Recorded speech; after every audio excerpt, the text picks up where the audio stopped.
bom dia. A TV Estadão recebe hoje a jornalista Soninha Francini, de 49 anos, escolhida pelo prefeito eleito João Dória para assumir, a partir do ano que vem, a Secretaria Municipal de Desenvolvimento Social.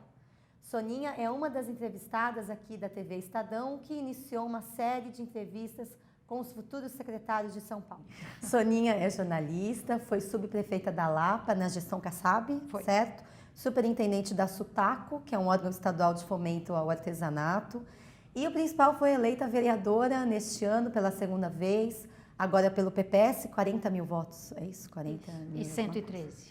Parabéns. Vamos lá, no dia que você foi anunciada pelo Dória, eu me lembro que você falou que dá para melhorar a qualidade de vida dos moradores de rua de São Paulo de uma maneira não imediata, mas não tão demorada.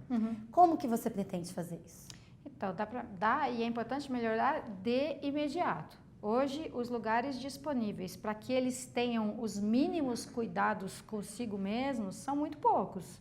E uma boa parte deles oferecidos em igrejas, em instituições sociais. Então, você tem um banho que no critério deles é muito bom na quiropita.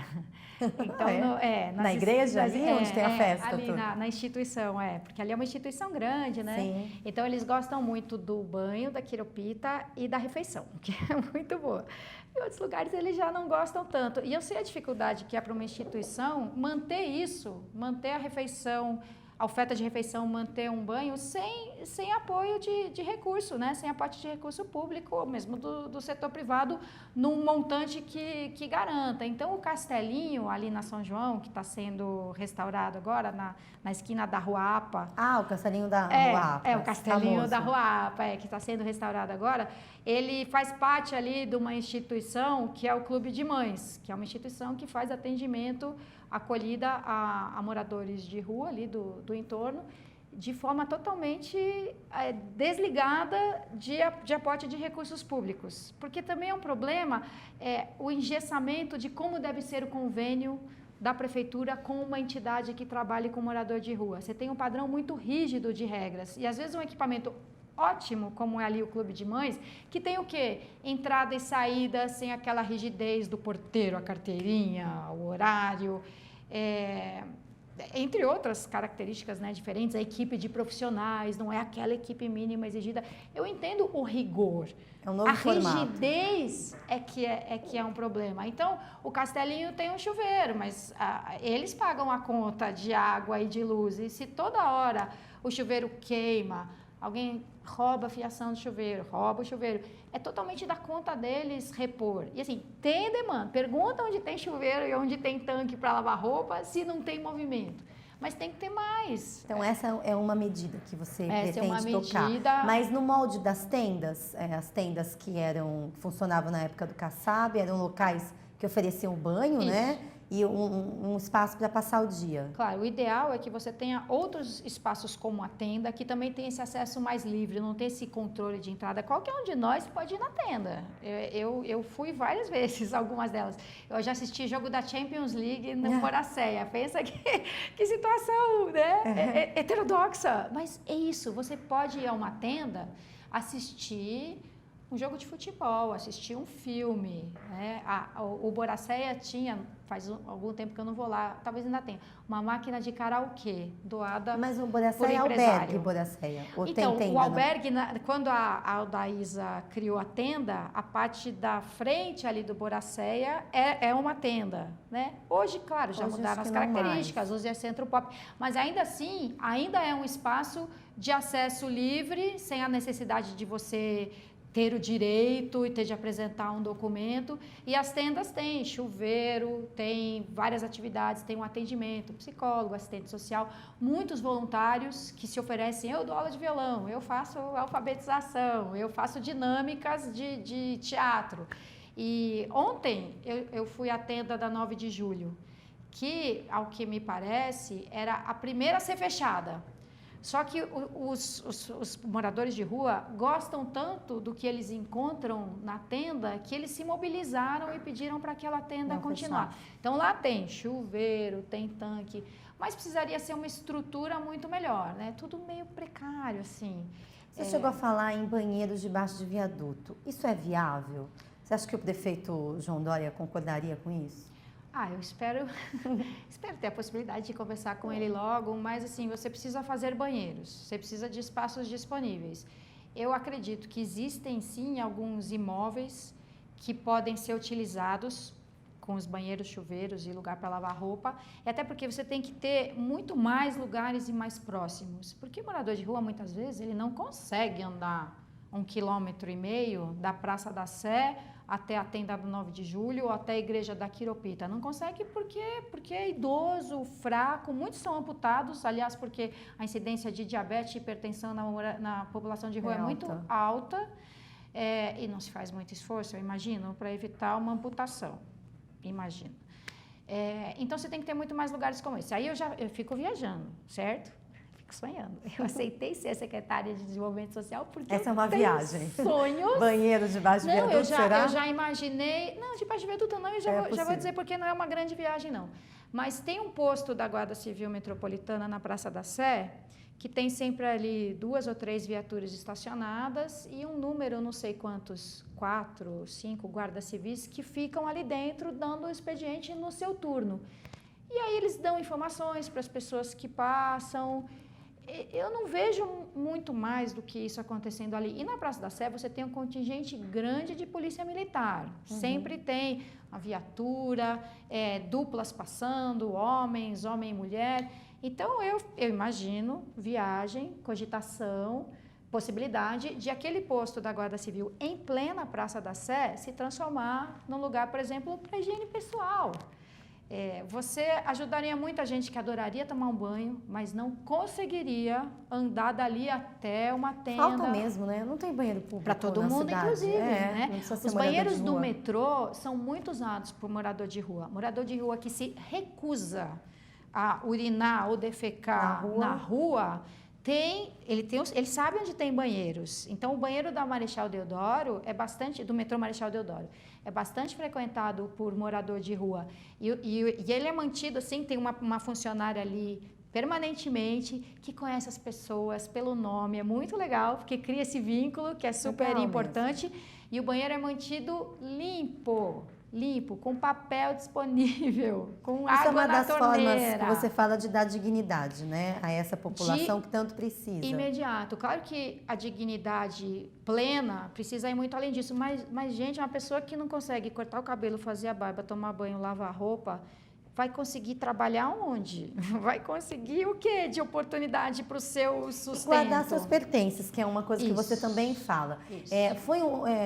Durante a gestão Haddad, se não me engano, esse ano ou o fim do ano passado, houve uma situação bem polêmica, ruim para a gestão, que foi o fato da Guarda Civil, foi esse ano, assim que estava frio, Guarda Civil retirar cobertores dos moradores de rua. No auge o prefeito, no auge inverno. do frio, que já tinha casos de pessoas que tinham morrido na rua, né?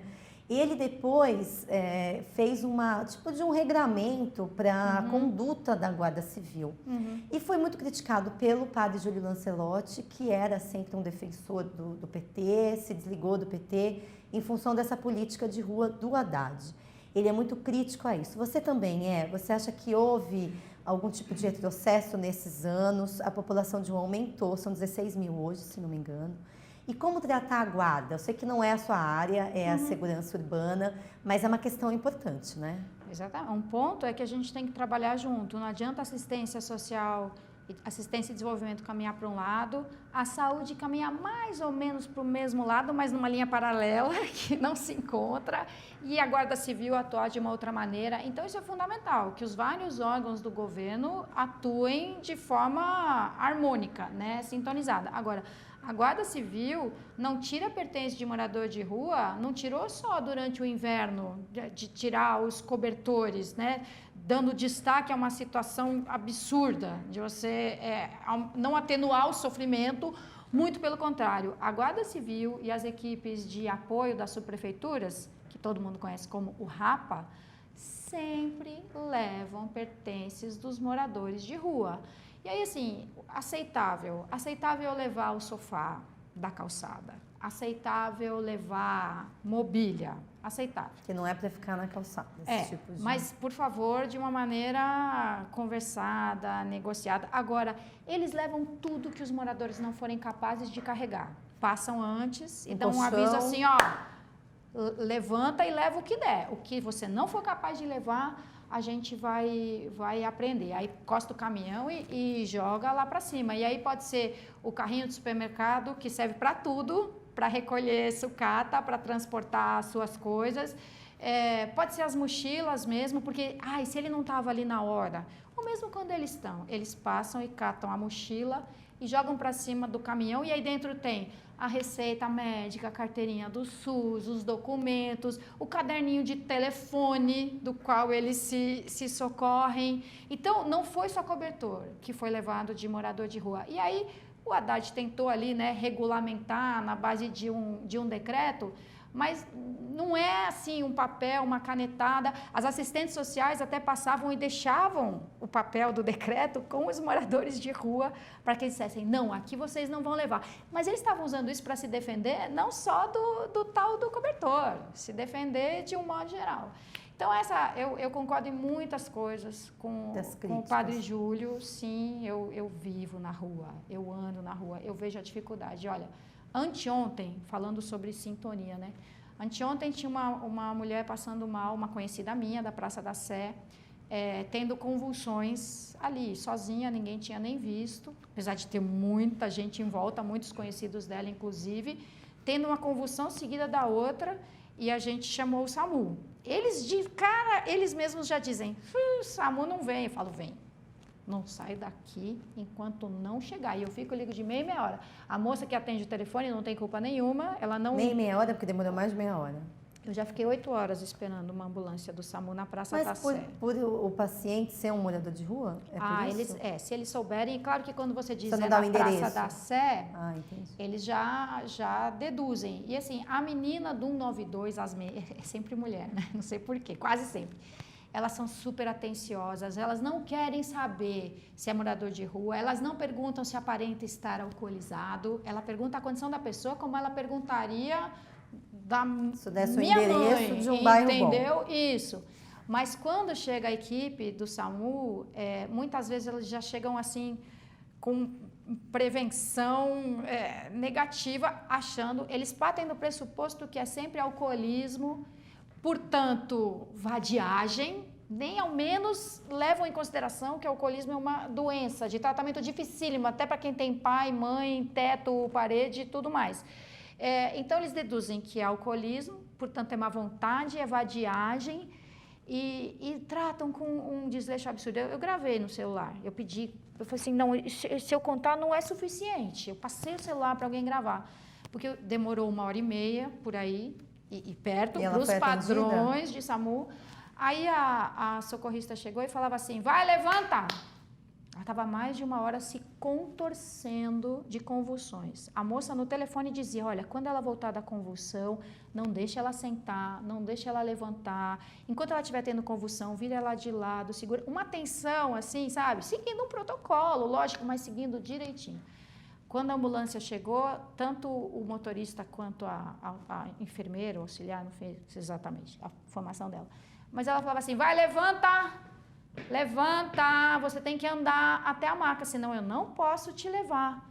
A gente fala, meu Deus, ela não tem a menor condição de levantar. Não está machucada, não levanta porque não quer. Você vai ter que falar com o Polar, então, tentar evitar isso, que é o futuro secretário de saúde, né? Sim. Você está me falando isso, estou me lembrando de casos que todos os jornais já noticiaram, de mulheres que na hora do parto, por serem pobres, negras, são muitas vezes maltratadas pelos médicos durante um parto normal, né? Olha, na frente ali de 3 ou 4 pessoas que não eram moradoras de rua, evidentemente não eram, a equipe deu aquele tratamento para aquela mulher no chão, se contorcendo de convulsão, ela não queria levar, a menos que ela levantasse e andasse. E a gente tentava ajudar, não, vamos lá, vamos carregar a neném. Ela tem que andar. Uma coisa absurda. Bom, então isso é uma das coisas que você vai tentar combater, né, Soninha? Sem dúvida, eles precisam desse atendimento emergencial, imediato em saúde, porque eles têm essa condição aguda, gravíssima, tem hepatopatias muito graves, tem condições de pele muito sérias, tem diabetes, tem hipertensão e eles pedem pra gente, me ajuda a arrumar, me ajuda a pôr dente, me ajuda. Agora imagina que uma pessoa vai conseguir inserção produtiva no mundo do trabalho sem dentes. Fala um pouquinho de albergues. Eu já vi entrevistas suas que você defende uma transição de albergue para hotel social, que é mais ou menos o que acontece no programa de Braços Abertos. A prefeitura paga para os usuários morarem em hotéis, né? Houve uma crítica no início, mas parece que os hotéis, a qualidade melhorou um pouco agora. Como seria em relação aos albergues? Aí é uma população muito grande, não dá para pagar hotel atualmente, imagino, para 16 mil pessoas. Qual é a sua ideia? Então, o próprio hotel social, que já tem algum tempo em São Paulo, eu tenho a impressão que o Floriano foi o que abriu os primeiros. O hotel social é um dos modelos possíveis para acolhimento de população de rua. Secretário estadual. Floriano Pêsaro, hoje secretário estadual de desenvolvimento, que foi o secretário de assistência e desenvolvimento social em 2005, quando eu era vereadora. Então, se não me engano, os primeiros hotéis sociais foram criados, foram abertos pelo Floriano, não necessariamente criados, porque talvez fosse um modelo já concebido pela Alda Marco Antônio, que desenhou um modelo de atendimento em assistência social muito bom, que serviu de referência para a definição da política nacional, né, que hoje está ali consagrada no SUAS, Sistema Único de Assistência Social. Mas eu acho que sim, os primeiros hotéis que começaram a funcionar foram já na gestão do Floriano. Como funciona? O hotel social é um lugar de hospedagem, né? Daí o nome hotel, para um número muito menor de pessoas do que um albergue e com uma autonomia muito maior. É um hotel, então você tem o direito de entrar e sair, você tem o seu quarto, que não é um dormitório para 20, 40 pessoas, é um quarto para 2, 3, 4 pessoas, que tem uma condição de autonomia já um pouco melhor, uma possibilidade de uma convivência, sim, num hotel um pouco maior.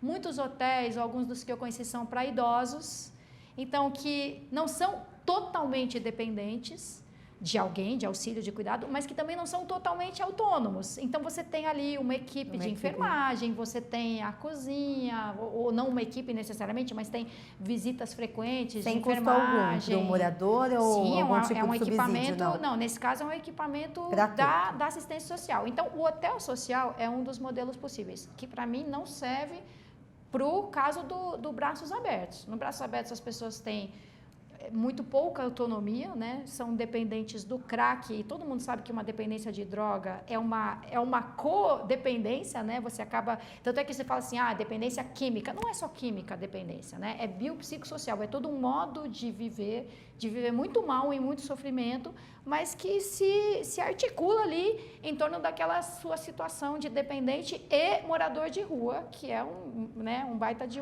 um agravante. Então, o hotel social para o usuário, né, do Braços Abertos, além de que você tem um número limitado de vagas, porque sim, você tem milhares de usuários de crack vivendo nas ruas da cidade e de outras drogas também. Então, por que você tem uma fila de inscrições para o de Braços Abertos? Sabe, olha, temos vagas para vocês, 500. Os outros aguardem as próximas inscrições. E assim, você força a convivência, força mesmo, a convivência de pessoas em estágios muito diferentes do tratamento, da estrutura, com características diferentes, com codependências diferentes.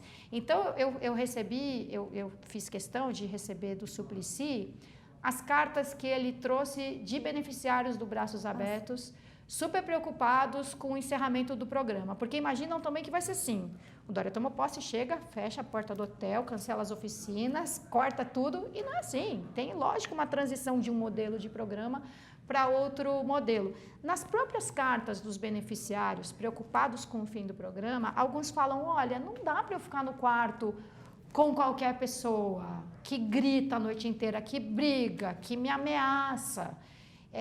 Então, para quem está em tratamento de crack, de cocaína, de álcool, você tem que ter outros modelos. E os modelos existem. Que modelos? Você tem as repúblicas terapêuticas, por exemplo, que são lugares bem menores, com uma supervisão intensiva, permanente, de uma equipe multiprofissional, né, de enfermagem, quer dizer, é um equipamento para atendimento em saúde mental que também já foi, não precisa inventar agora, já foi concebido, né, desde não é uma do internação, movimento... Uma internação se dá ou no ambiente hospitalar ou no modelo clínica. Comunidade terapêutica. A clínica acaba sendo também um ambiente hospitalar, né, um equipamento de saúde. Ou na comunidade terapêutica, que muitos defensores do Braços Abertos abominam como alternativa.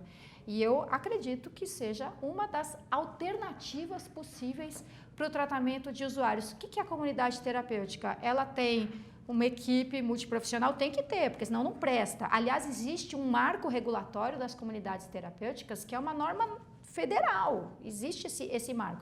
Então, não é qualquer coisa que você chama de comunidade terapêutica, uma casa no interior, que o pessoal vai lá capinar, vive em regime de semi-escravidão, com uma alimentação horrorosa. Não, isso não vale como comunidade terapêutica. Mas uma boa comunidade tem um atendimento de profissionais da saúde mental, inclusive, ou principalmente, tem terapia ocupacional, tem atividades diversas, e tem, inclusive, atividades de trabalho. E você imagina que vai ter verba para custear isso? Porque isso custa caro, imagino, né? Um tratamento mais adequado e que é o ideal. Então... A sua pasta vai ter recursos para isso? Na verdade, o atendimento é mais da saúde. Qual que é a parte da assistência social nisso? É garantir um lugar de permanência, não o hotel social, mas outros tipos de equipamento que não sejam a internação hospitalar, não sejam a clínica. Então, sim, a pessoa fala, eu quero me tratar, eu quero... E muitas vezes o morador de rua, quando ele fala quero me tratar, ele fala, eu quero me internar. Porque ele sabe que o uso da droga faz parte daquela vida que ele tem ali. Então, ele vem e fala para mim, por favor, me arruma uma internação, fala para mim, para o pastor, para o padre, para o pai de santo, para o voluntário. E hoje a prefeitura não faz isso, não oferece? Nem a prefeitura e nem o Estado interna todo mundo que queira ser internado. A pessoa vai, passa por uma avaliação, psiquiatra, assistente social, psicólogo, que diz que faz o diagnóstico. Fala assim, olha, o seu caso não é de internação. Por que o morador de rua fica frustrado, desesperado quando dizem para ele que o caso dele não é de internação? Porque ele vai voltar para a rua. Então, como é que você espera que ele vá toda semana? Quer sair dali, é isso? Claro, ele vai participar da roda de conversa com o terapeuta, do atendimento individual, das oficinas de artes, de trabalho, e voltar para debaixo do minhocão, voltar para o pátio do colégio, para a Praça da Sé. Então, quando ele pede uma internação, ele quer um lugar para ficar, para conseguir passar pelo tratamento e parar de usar. Então, aí entra realmente o trabalho de assistência social. Essa pessoa tem que ter esse lugar para ficar, que pode, transitoriamente, ser um albergue com espaço reservado para essas pessoas.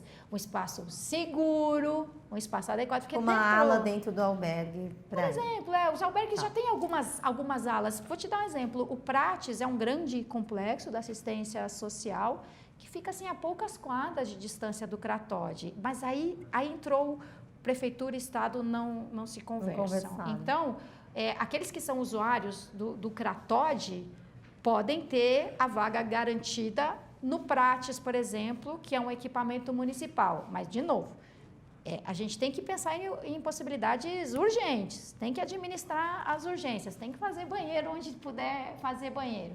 E, para exemplo de possibilidade, tinha uma tenda, acho que é debaixo do metrô Bresser, que foi fechada, mas ela tinha banheiros ali, e os banheiros continuam ali. O que aconteceu com os moradores de rua? Na verdade, é uma favela praticamente que tem construída ali, né, na margem da Radial Leste. Invadiram o banheiro, quebraram as trancas, invadiram e usam o banheiro ali, principalmente mulheres e crianças que usam aquele banheiro. Aí a prefeitura foi lá e cortou a água. E isso é debaixo de um viaduto. Gente, é muito melhor do que não ter. Quando eu fui subprefeita da Lapa, eu ajudei a articular o setor privado, uma construtora que estava erguendo um prédio ali, terceiro setor, que foi financiado pelo setor privado, e a subprefeitura, o poder público, para transformar o baixo de um viaduto ali, acho que era o Mufarrege, podre, imundo, inseguro, perigoso, tudo de ruim, em instalações bem feitas para que ali funcionasse uma cooperativa de reciclagem. Então a reforma foi feita e passou a ter o quê? Banheiro, sala de reunião, Legal. vestiário, Soninha, armários. nosso tempo está curto, faltam 5 minutos só. Queria te perguntar algumas coisas importantes. Também no anúncio do Dória, você falou que defende como redução de danos o ativo da maconha, o canabidiol, para atenuar o sofrimento de quem está em abstinência. Hoje nós publicamos uma matéria dizendo que a Anvisa caminha para aprovar esse tipo de medida, criando regras. Você vê isso como uma notícia positiva? Você acha que consegue, se tiver, claro, o aval da Anvisa, fazer isso funcionar em São Paulo? Eu e muitos profissionais da saúde do Brasil e de fora do Brasil que há anos estudam essa possibilidade sem considerar outra coisa, a não ser que isso seja um remédio, né? E por que é tão polêmico? É um preconceito que as pessoas têm? Sim, de certa forma. Ou não, de certa forma não, totalmente um preconceito de falar qualquer coisa que se relacione à maconha, que é um problema que eu enfrento sempre por ter defendido e continuar acreditando que a legalização da maconha é melhor para a sociedade do que o crime organizado ter um monopólio dessa atividade. Então, assim, é minha opinião, a legalização da maconha, que não faz a menor diferença se eu fosse vereadora ou sendo secretária. É minha opinião que se permitam os estudos. O Dartil Xavier, da Unifesp, que é uma das autoridades nessa matéria, né, de redução de danos, ele já teve que interromper estudos, pesquisas que vinha fazendo um tempo atrás, porque ele seria enquadrado como traficante. Mas o Laranjeiras, se não me engano, é contra. O Laranjeiras tem uma visão completamente diferente. Ele não acredita que a maconha possa ter qualquer serventia do ponto de vista terapêutico. Então, é uma linha de pensamento que não admite que se façam pesquisas ou o resultado de pesquisas já feitas. Ele desconsidera. É uma posição dele dentro da comunidade científica que não é a única. Existem outras posições, não é numa tribo da Jamaica, dentro da comunidade científica, de universidades federais, de laboratórios de pesquisa em vários lugares do mundo. Então, assim, eu defendo isso como eu defendo como ativista, pessoa física, né? A minha posição não mudou porque eu me elegi e nem porque eu aceitei. Mas isso nunca foi tentado, né? Para reduzir o fluxo na Cracolândia. Não, nada, nunca se tentou. nem perto disso. Todo mundo, toda eleição fala, vamos acabar com a Cracolândia, cada um inventa um programa. Sim. É difícil haver uma continuidade, o que é ruim, imagino, para aqueles usuários. Na sua opinião, isso ajudaria a reduzir o fluxo? Daria um... Não o fluxo, necessariamente. Mas se as pessoas eu acho que a saúde, enfrentam a abstinência, né? Talvez elas não retornem. As pessoas sofrem muito com a abstinência e a gente tem de criar todas as condições possíveis para elas superarem esse momento. Então, isso inclui medicação. Você tem a medicação para ansiedade, para depressão, para fissura. É um coquetel, praticamente, né? E eu acho que a indústria farmacêutica tem de continuar pesquisando outras possibilidades sem que isso vire uma questão moral, uma discussão sobre, né, questões de valores e de caráter. Gente, é uma substância. Agora, a minha atuação como secretária, o que eu penso sobre isso, ou sobre transporte, ou sobre moradia, são as minhas opiniões. O prefeito aceita, respeita opiniões, eu vou querer dar opinião em tudo, mas é uma opinião que sobre a qual eu não tenho a menor influência. Sequer o secretário municipal de saúde tem essa possibilidade de adotar um protocolo no atendimento a usuários de crack que não tenha passado do estágio de experiência, que é como acontece hoje em vários laboratórios. Quer dizer, mesmo que o Polar achasse, realmente, eu acho que tem que continuar os estudos. Isso é o máximo que ele pode achar, né? Ele não tem nenhuma possibilidade de sugerir isso como terapêutica no tratamento. Essa medida da Anvisa talvez ajude, né, ao médio e longo prazo. Espero que sim, porque quando né, saiu a informação, como se fosse assim, uma proposta da futura secretária, e não uma opinião minha, né, de um tempo, muita gente mandou mensagem para mim, pelo Facebook, dizendo: a minha filha tem crises epiléticas medonhas e só com o uso do canabidiol que isso melhorou. Pelo amor de Deus, deixem os estudos continuarem. E até um rapaz que fez o tratamento, acho que nos Estados Unidos, que ele disse, olha, ajudou muito no meu tratamento para reduzir o sofrimento, e depois de um tempo, isso é uma constatação que os estudos vêm fazendo. Também a maconha foi foi abandonado, né? Então, da Tio Xavier, estudiosos dos Estados Unidos, da Universidade Federal de Santa Maria, defendemos isso. Pelo amor de Deus, deixem estudar, né? Vamos continuar. Falou que vai dar pitaco em outras áreas. Quando o Dória começou a montar o secretariado, a gente pelo menos tinha a impressão, passou essa impressão, que toda a área social ficaria no guarda-chuva do desenvolvimento social. Uhum. Isso inclui política para mulheres, igualdade racial e também direitos humanos. Agora, direitos humanos deve ser uma pasta separada? Você tem essa informação?